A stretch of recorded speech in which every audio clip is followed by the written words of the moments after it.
غسل کا مکمل طریقہ بتا دیں جتنے بھی ہیں۔ فرضی غسل جو جنابت کے بعد ہو، حیض کے بعد ہو، نفاس کے بعد ہو، یا جمعے والے دن مسلمان مرد پر جو غسل فرض ہوتا ہے، یہ فرضی غسل کا طریقہ یہ ہے۔ سب سے پہلے اگر استنجا وغیرہ کی ضرورت ہے، جسم پر کوئی علائش وغیرہ ہے، اس کو دھو لیں۔ اس کے بعد اپنے ہاتھوں کو اچھی طرح دھو لیں، انگلیوں کا خلال بھی کریں ہاتھوں کو دھوتے ہوئے، اور ہاتھوں کو دھونے کے بعد پھر بسم اللہ کہہ کر، بے شک آپ برہنہ حالت میں ہیں، برہنہ حالت میں منہ میں بسم اللہ کہنا، یہ کوئی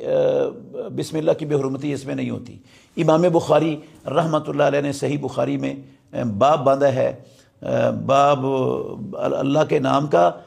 ہر موقع پر، حتیٰ کہ ہم بستری اور جماع کے موقع پر بھی، وہاں بھی بسا اوقات بندہ برہنہ ہوتا ہے اور وہاں پر اللہ کا نام لیا جا سکتا ہے، تو وضو میں بھی، کیونکہ حکم ہے محمد الرسول اللہ صلی اللہ علیہ وسلم کا، توضؤ بسم اللہ، اللہ کے نام کے ساتھ وضو کرو، یہ حکم ہے رسول اللہ صلی اللہ علیہ وسلم کا۔ بخاری میں حدیث ہے، ابو داؤد میں بھی ہے،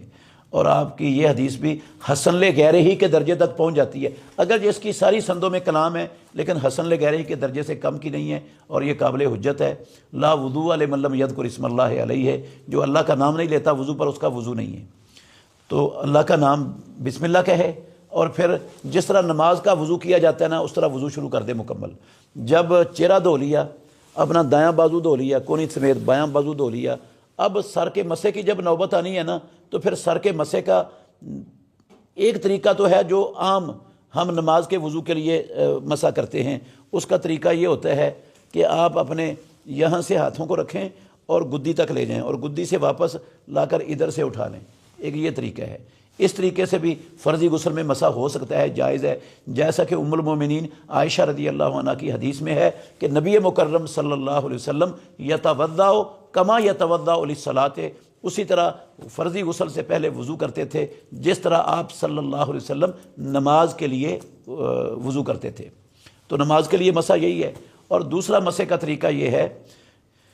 کہ آپ اپنی انگلیوں کو تر کریں اور بالوں کی جڑوں میں اچھی طرح پھیر دیں پورے سر کے، اور اتنی کو مرتبہ کریں کہ آپ کو غالب گمان ہو جائے آپ کے بالوں کی جڑیں تر ہو گئی ہیں۔ پھر آپ دونوں ہاتھوں کا لپ بھریں، پہلا جو لپ بھریں گے دونوں ہاتھوں کا، وہ اس طرح سر کی دائیں جانب ڈال دیں، جو دائیں کان سے، دائیں کندھے سے دائیں سائڈ پر گر جائے گا۔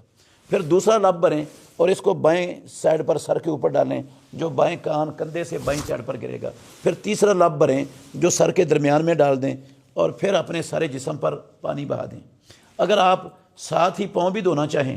یہ سر کے اوپر پانی ڈالنے کے بعد، تو ساتھ بھی دھو سکتے ہیں۔ اگر آپ نے واش روم کے باہر جا کر پاؤں دھونے ہیں، پھر آپ سارے جسم پر پانی بہا لیں، اور جب سارا جسم تر ہو جائے گا آپ باہر جا کر پاؤں دھو لیں، تو آپ کا یہ وضو بھی مکمل ہے اور غسل بھی مکمل ہے۔ اگر اس وضو کے بعد دوران غسل آپ کا شرمگاہ کو ہاتھ نہیں لگا تو آپ کا وضو قائم ہے، اگر شرمگاہ کو ہاتھ لگ گیا تو وضو ٹوٹ گیا ہے، پھر آپ نے نماز پڑھنی ہے تو آپ کو نئے سرے سے وضو کرنا پڑے گا۔